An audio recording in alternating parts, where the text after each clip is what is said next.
There hasn't been anything bad that I can think about except that it's fucking expensive. And I'm broke as fuck. Yeah. Beep. If I could, there won't be any beeps, but if I raw, dude. I dreamt that I was hanging out with a bunch of suicide girls, or something like that, a group like that. And they claimed that I had encouraged them to move to Portland. And I wanted to do a documentary on them, and they were like, no, don't, do it on this other subject. And it turned out that there was some horrifyingly brutal, violent killer that was stalking people in their tents and would hook up their tent and drive it around until they were beaten up inside. He would come out and then kill them in really horrifyingly gross and brutal ways. And I, of course, was seeing the imagery of what he was doing and trying to get it out of my mind because it was just too much. And I also got a tattoo on my arm, on my left arm, I think, of a piece of imagery that I saw somewhere in this town. That was like an old, decrepit, burnt, and bloodied sort of house front facade. And toward the end of the dream, we're walking through a house and we get attacked by some fucking guy. And I'm trying to fight him in this like bathroom setting. He's got a fucking gun, and I get the gun away from him. He's got a knife, and it's so intense. And I eventually throw a bottle of Grape Crush at him.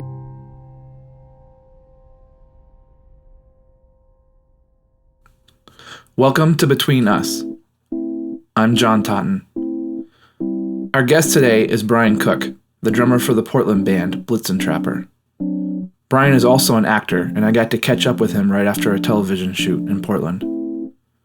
What you just heard was one of Brian's dream journals. For some reason, it only made sense to me that our discussion would lead us to the interpretation of dreams. There's something about drums that relate to the unconscious, for me. I wondered if this was actually true, and I asked a friend more versed in neuroscience. He said, only in that rhythm and dreams are both the product of associative or unconscious/preconscious information. Oh well. If you've been listening to our podcast, you might know that our interviews are more like conversations, and they often leave us with more questions than answers. Welcome to the world of therapy. Similarly, we aren't going to solve the interpretation of dreams today. That's not my goal. My goal is simply to explore part of the mind of an artist I respect and his experience in therapy. Brian's access to his unconscious mind is unique. And if you haven't checked out his band, Blitzen Trapper, you should, because it shows. Here we are in his living room in Portland, Oregon. So there was one time where I came to Portland and we were having lunch at a New Seasons or something, and you were talking about your experience of therapy. And it might have been about 3 years ago. Would it have been just beginning? I don't remember, but I remember it really kind of changing how you thought about things. According to your view, or me telling you it's changing the way that I view things? My memory of that conversation. What is your memory? We were eating like a slice of grocery store pizza or something, and you were seeing a female therapist. Yeah. And you had just as a patient, not dating. Right, because you had just ended a long-term relationship. Yes, I had just gotten out of a 7.8-year-long relationship. Mm-hmm. And it ended twice. Right. After the first time, I started seeing a therapist. It was about 3 years with gaps. How did that relationship compare to your expectations going into it? I dreaded going well before I ever decided to go. And I think if I had to explain then before going why I didn't want to go, it's hard to articulate, but I think I probably would have explained it as I don't need it. Or if I go, maybe the fear is that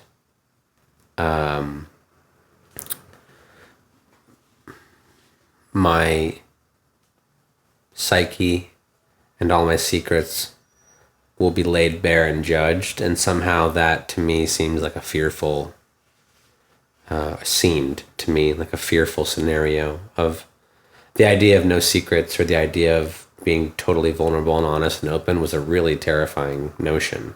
It wasn't something that I was like longing for, or I didn't think I was longing for. It was something I was, I think, actively avoiding. Was only, I think, ignorantly afraid of what that might entail. Whereas after beginning the practice and seeing what it actually is, all those initial fears melted. I think, it's possible a new set of fears might have come into place, but yeah, those were all just sort of ignorant notions, and maybe to some degree some kind of justification of why I just didn't want to do it, maybe out of laziness or an aversion to openness and intimacy. I think what I wanted to get out of therapy was some kind of awareness of myself that's more than I have.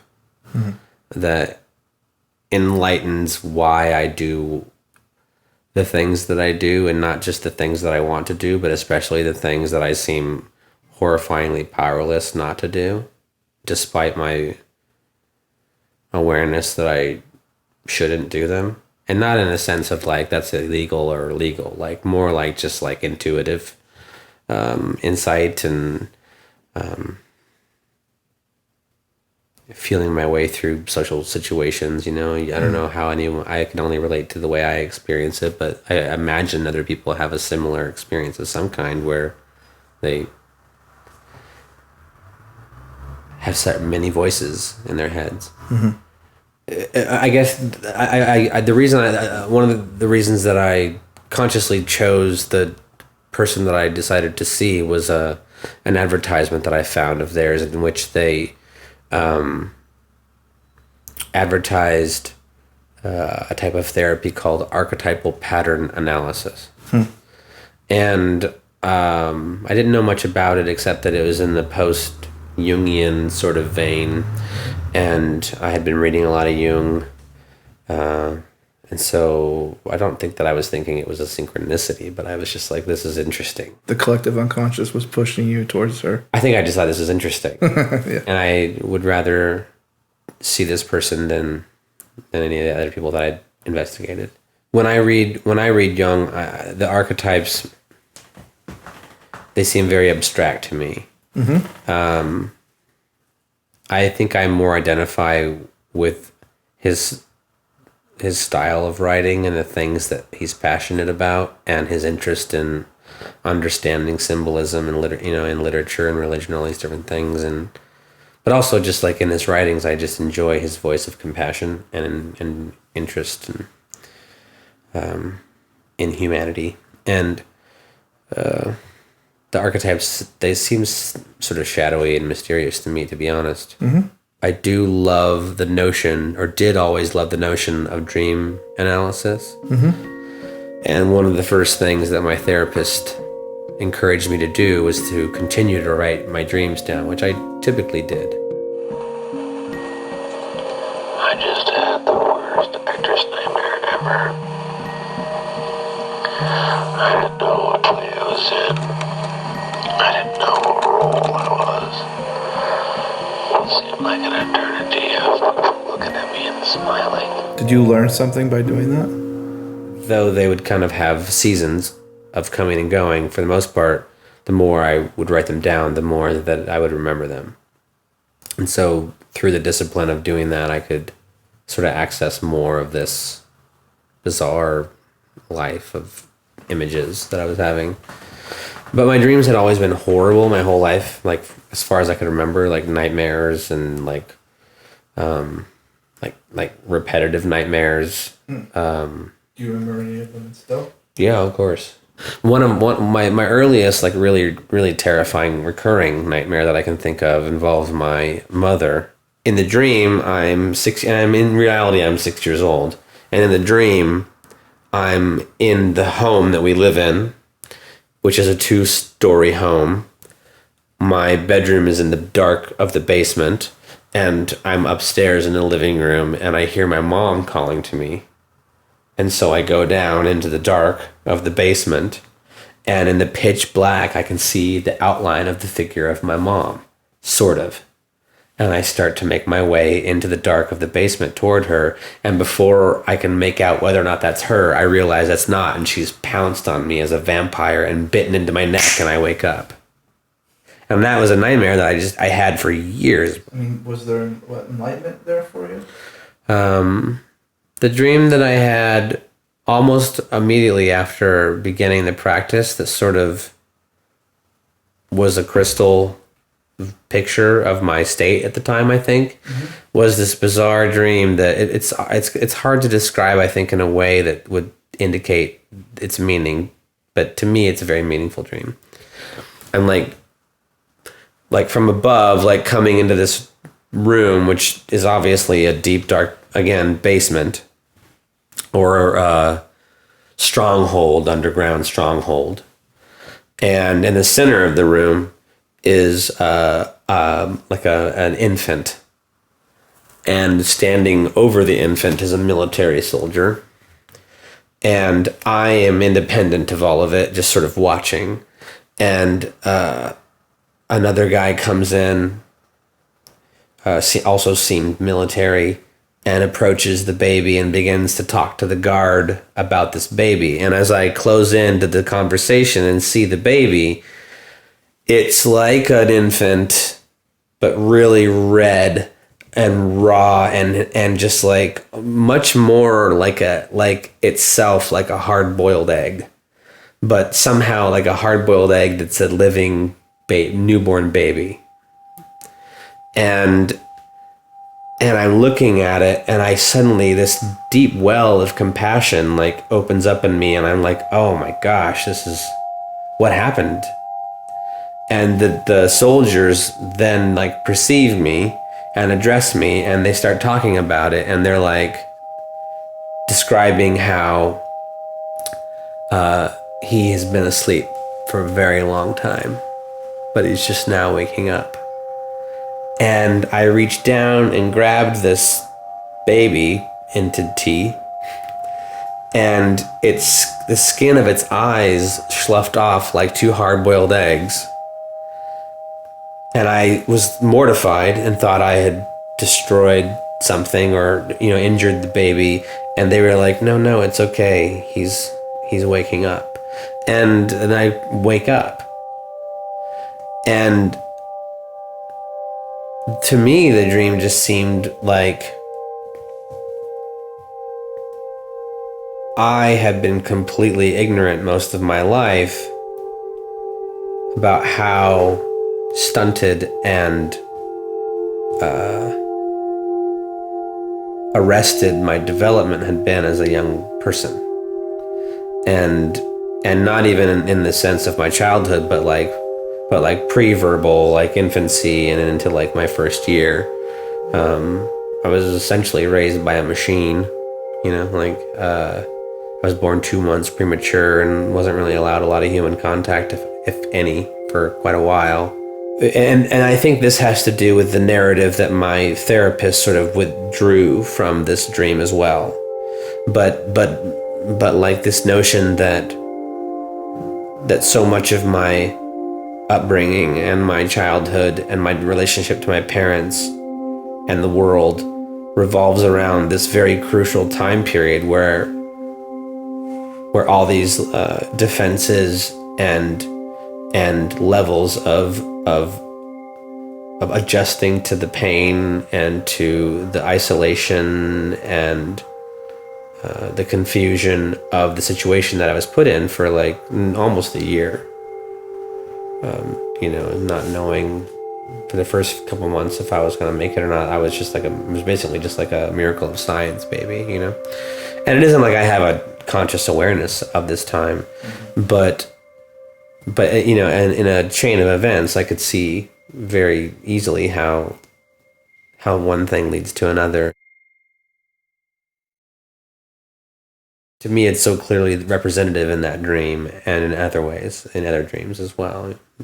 And also the idea that the process of therapy was somehow an egg, a birth of an awakening, another level of awakening within me. Well, I mean, I think what stands out to me about the dream, and this could be an analog for therapy, is that the Brian who was spectating felt compassion for the Brian in the egg. I think that's crucial, yeah, because I don't think I'd ever really truly appreciated that aspect. The narrative before was one, maybe a mixture and more nuanced, but more dominated by guilt and shame as opposed to compassion. Yeah, that's true. But I think that's also a product of growing up in a really conservative Christian household, certainly a part of it. And so you had this dream while you were in therapy?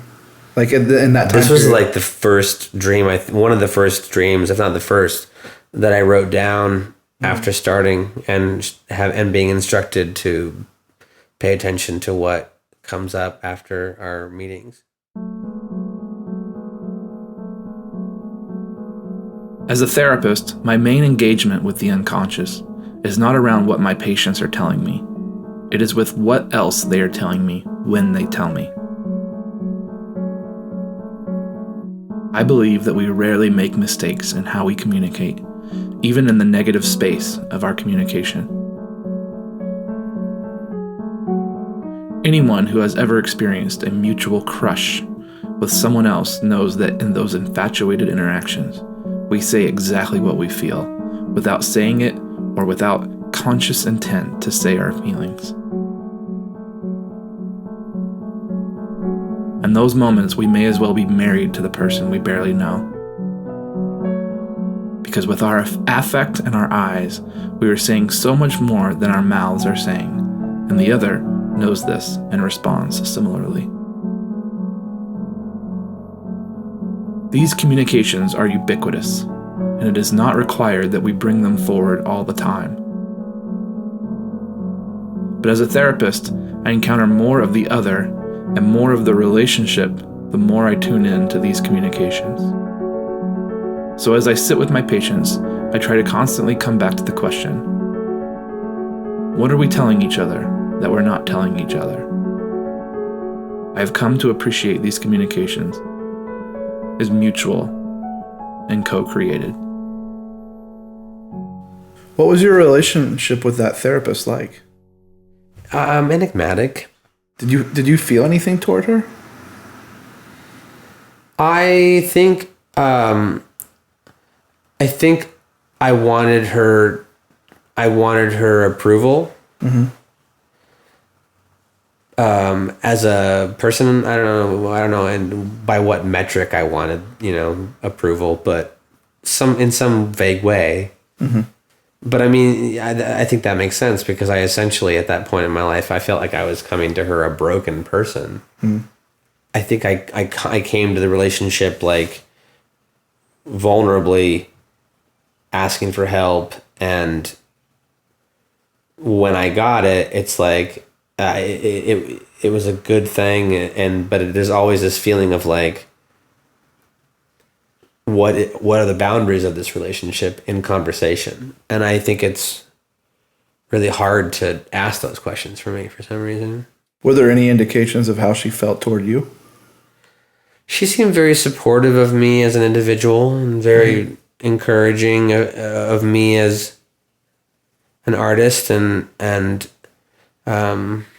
she seemed very compassionate and encouraging in my attempt to understand who I am and in context, and it seemed like it didn't, if I had things to talk to her about that were difficult or potentially shameful or hard to admit, it never fazed her, and she never ceased to have a good, encouraging take on it, which was very disarming over time, but it took time. It was disarming that she wasn't judging me, yeah. For things that I wanted. It's like I could talk about this for a while, but then when that thing was done, then I could talk about something else, and maybe it's a little more vulnerable or a little more raw. Oh, so you were like testing each water out. I mean, not consciously, I don't think, but that's how it felt, like building deeper and deeper levels of trust. Yeah. And when you would get comfortable in one area, you would go a little deeper. Yeah, I think so. And also, and part of it is I think I was like admitting to different narratives about myself. That's kind of one way that it seemed. Admitting to who? To her. Yeah.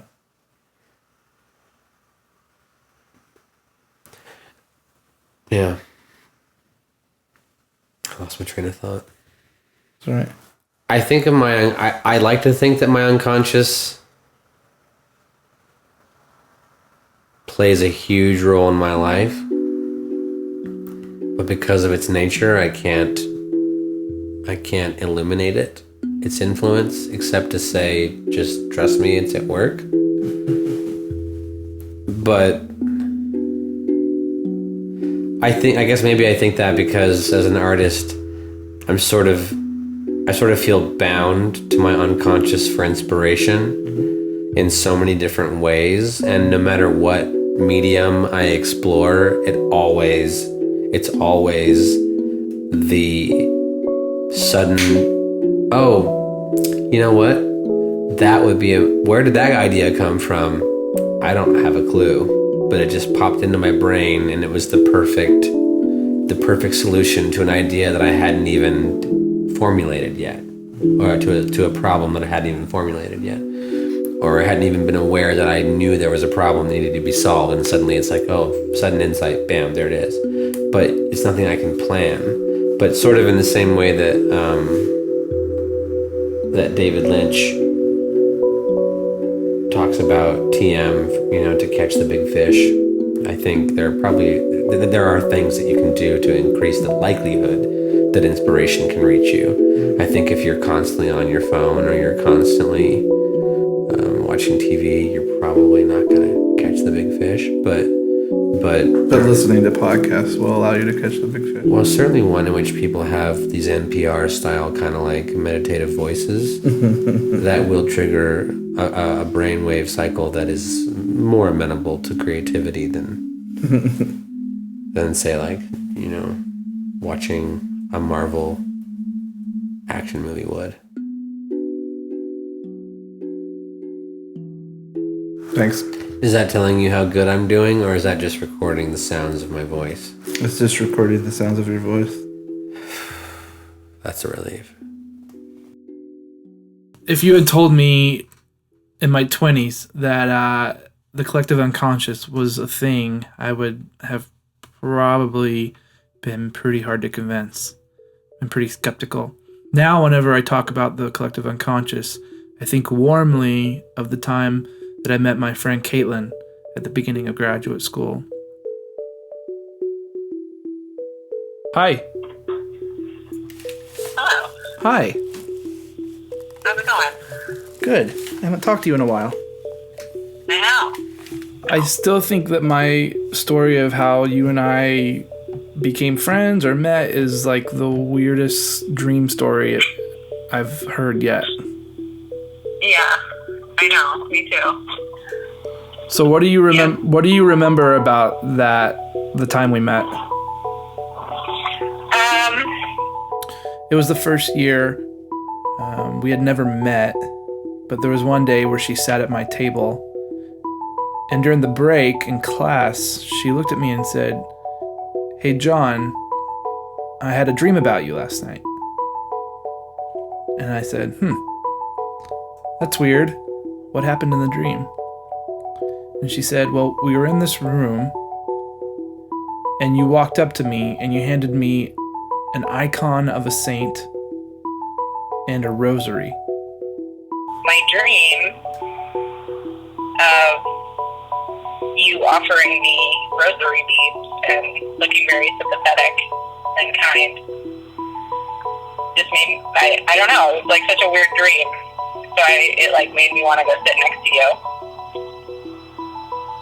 And so I did. I told Caitlin that's really weird, and that some of my dreams had been pretty weird lately. And she said, like what? And I told her about one from the previous weekend. I had been leaving a bar, and I was in the parking lot, and there were motorcycle parts and blood all over the pavement. And there was an ambulance, and I got up into the back of the ambulance. In the back of the ambulance, there was a man on a stretcher. And a boy and a girl. I walked up to the boy and I said, everything's gonna be all right. And he disappeared. I walked up to the girl and said, everything's gonna be all right. And she pulled a book out of her abdomen and handed it to me. I don't know what the book was, but then she disappeared. Then I walked up to the man on the stretcher and I said, everything's gonna be all right. And he took his hand in mine. You asked the guy if he was going to be all right, and he said, no, I'm going to die. And then you woke up. Is that right? Yeah, that's pretty much it. As I was telling the story, I noticed that Caitlin was beginning to tear up. And I said, what's wrong?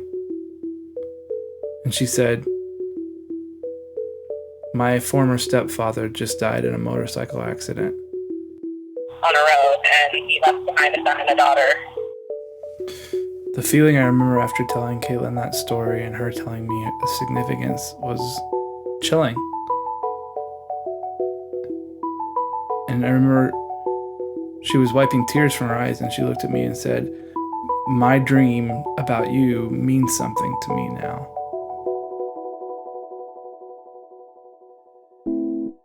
You've been listening to Between Us, which is produced by myself and Mason Neely, who also composed our music. Thanks to our guest, Brian Koch.